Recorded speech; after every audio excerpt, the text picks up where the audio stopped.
നമസ്കാരം സുഹൃത്തുക്കളെ. വിഭൂതിയോഗം.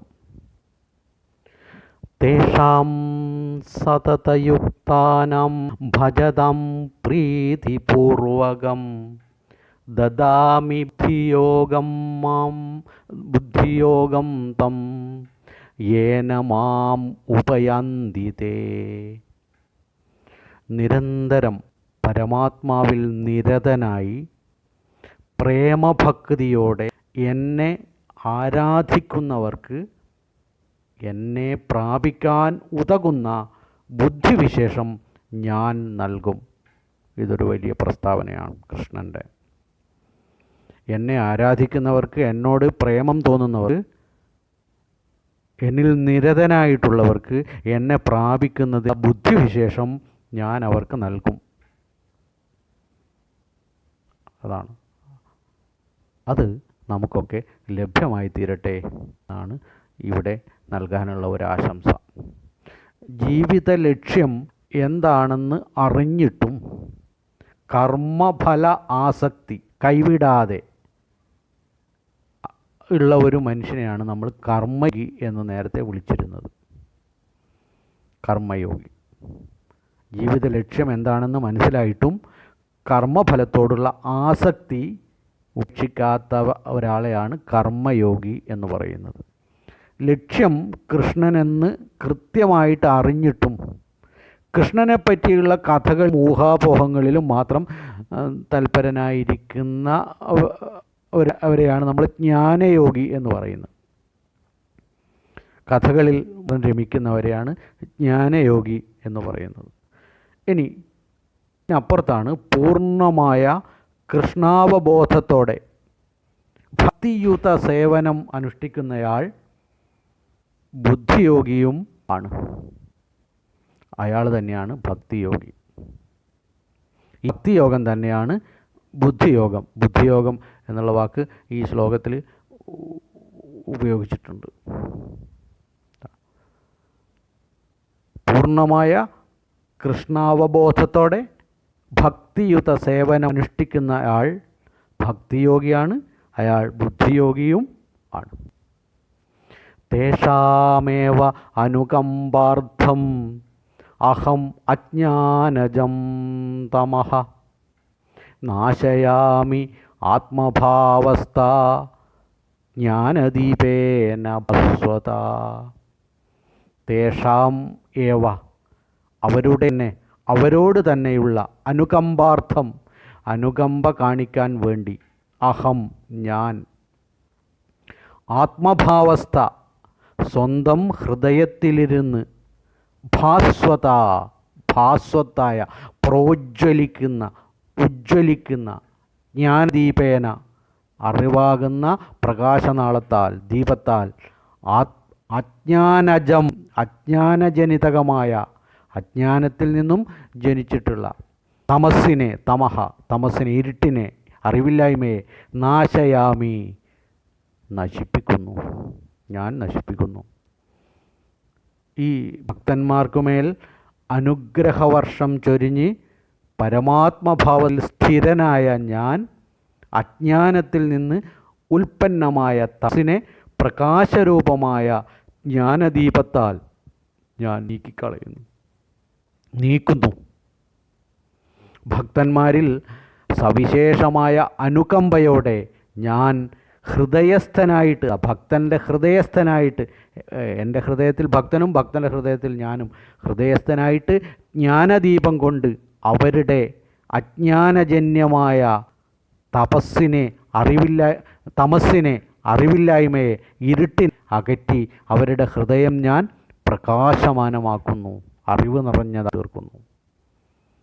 ഇതാണ് കൃഷ്ണനുമായിട്ടുള്ള സമ്പർക്കം നാം ഉണ്ടാക്കുന്ന മാറ്റം. അർജുന ഉവാച പരം ബ്രഹ്മ പരം ധാമ പവിത്രം പരമം ഭവൻ പൂരുഷം ശാശ്വതം ദിവ്യമാദിദേവമജം വിഭും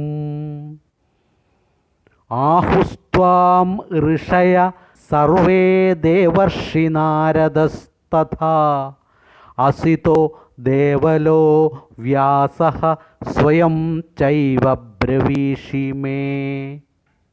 അർജുനൻ പറയുന്നു, അങ്ങ് പ്രകൃതി അതീതനാകുന്നു, അങ്ങ് പ്രകൃതിക്ക് അപ്പുറമുള്ളവനാകുന്നു, പ്രകൃതി അതീതനാകുന്നു, എല്ലാറ്റിൻ്റെയും ആശ്രയസ്ഥാനമാകുന്നു അങ്ങ്. പരമപവിത്രനും ദ്വിപുരുഷനുമാണ് അങ്ങ്. മാത്രമല്ല അജനാണ്, ജനിക്കാത്തവനാണ്, സർവവ്യാപകനുമാണ്. ജനിക്കാത്തവനുമാണ്, വ്യാപകനുമാണ്. അങ്ങനെയുള്ള അങ്ങയെക്കുറിച്ച് എല്ലാ മഹർഷിമാരും ഇരുന്നിട്ടുണ്ട്. പ്രത്യേകിച്ച് നാരദൻ, അസിതൻ, ദേവലൻ, വ്യാസൻ തുടങ്ങിയ മഹാഋഷിമാരെല്ലാം അങ്ങയെക്കുറിച്ചുള്ള ഇങ്ങനെ പറഞ്ഞിട്ടുണ്ട്. ഇപ്പോൾ അങ്ങു തന്നെയും അതേ രീതിയിൽ എന്നോട് പറഞ്ഞു തരുന്നു. അർജുനൻ നമ്മളൊക്കെ കേൾക്കാൻ വേണ്ടി വീണ്ടും ഇങ്ങനെ പറയുകയാണ്. കൃഷ്ണനും അർജുനനും തമ്മിലുള്ള ഒരു ദിവ്യബന്ധം ഉണ്ടായി വരികയാണ്. അങ്ങനെയുള്ള ഒരു ബന്ധം, കൃഷ്ണനുമായുള്ള ഒരു ദിവ്യബന്ധം ആസ്വദിക്കുവാൻ നമുക്കെല്ലാവർക്കും സാധിക്കണം. നമുക്കും കൃഷ്ണനുമായുള്ള ഒരു ദിവ്യമായ ബന്ധം, ഒരു ദൈവിക ബന്ധം ഉണ്ടായിത്തീരണം. ആ ബന്ധത്തെ ആസ്വദിക്കുവാൻ നമുക്ക് സാധിക്കണം. അതാണ് പ്രധാനപ്പെട്ട വിഷയം. അതിൻ്റെ ആചാരങ്ങളും ക്രമങ്ങളും ഒന്നും അത്ര വരുന്നില്ല. പ്രധാനമായിട്ട് വരുന്നത് കൃഷ്ണനുമായിട്ടുള്ള ഈ ദിവ്യബന്ധത്തെ ആസ്വദിക്കുവാൻ കഴിയുക. അത് നമുക്ക് ജീവിതത്തെ പ്രകാശമാനമാക്കുന്നു, സന്തോഷമുള്ളതാക്കി തീർക്കുന്നു. ഒന്നും പുതുതായി ഒന്നും സൃഷ്ടിക്കപ്പെടുന്നില്ല. വാസ്തവത്തിൽ ഒന്നും തന്നെ നശിപ്പിക്കപ്പെടുന്നുമില്ല. സൂക്ഷ്മമായി ചിന്തിച്ചാൽ ഏതുപോലെ വെച്ചാൽ അതൊരു മരമായി മാറുന്ന വിത്ത് പോലെയാണ്. ഒരു വിത്താണ് വലിയ മരമായി മാറുന്നത്. വിത്തിൻ്റെ പുറന്തോട് ഒന്ന് പൊട്ടുന്നു എന്ന് മാത്രമേ ഉള്ളൂ. അങ്ങനെ ഒരു മാറ്റം വരുന്നു എന്ന് മാത്രമേ ഉള്ളൂ. ആ വിത്ത് ഒരിക്കലും നശിപ്പിക്കപ്പെടുന്നില്ല. ആ വിത്തിൻ്റെ പുറം പൊട്ടുക എന്ന് പറഞ്ഞാൽ വിത്ത് നശിക്കുന്നതല്ല, അതൊരു മരമായി മാറുകയാണ്. ആ വിത്ത് പുറന്തോട് പൊട്ടുന്നതോടുകൂടി ഒരു മരമായി മാറുകയാണ്. ഒരു മരമായി മാറുന്ന വിത്ത് പോലെ വിത്തിൽ മറഞ്ഞു കിടന്നിരുന്ന ഊർജം പരിവർത്തന വിധേയമായി ഒരു വലിയ വൃക്ഷമായി വളരുന്നു. ആ മരവും പിന്നീട് മരിച്ചു പോകുന്നു. പക്ഷേ കുറച്ചു കാലം കൊണ്ട് തന്നെ ഇലകളുടെ ആയിരക്കണക്കിന് വിത്തുകളെ അത് ഇവിടെ വിട്ടേച്ചു പോകും. ആ വിത്തുകൾ മിക്കതും വീണ്ടും മരമായി മാറുന്നു. അതേ കഴിവിലുള്ള ഊർജത്തോടെ ഉള്ള വിത്താണത്. ആ മരത്തിനുള്ള ഊർജങ്ങളൊക്കെ ആ വിത്തിലും അടങ്ങിയിട്ടുണ്ട്. വിത്ത് നശിക്കപ്പെടുന്നില്ല. വിത്ത് വീണ്ടും ചെറിയ മാറ്റത്തിന് വിധേയമാകുന്നു, വീണ്ടും മരമായി മാറുന്നു. നേരത്തെ വിത്ത് ഉണ്ടായിരുന്നിടത്ത് വലിയ മരമാവുന്നു. മരം മരിച്ചു പോവുകയും വീണ്ടും വിത്തുണ്ടാവുകയും വിത്ത് മരമായി തീരുകയും ചെയ്യുന്നു. ഇത് തുടർന്നു കൊണ്ടേയിരിക്കും. ഇതാണ് പ്രകൃതി, ഇതാണ് പ്രപഞ്ച നിയമം. ഇത് ആണ് നമ്മുടെയൊക്കെയും കാര്യത്തിലും ഉള്ളത് എന്ന് ആലോചിക്കുക മാത്രം. സൂചിച്ചുകൊണ്ട് എല്ലാവർക്കും സ്നേഹ നമസ്കാരം.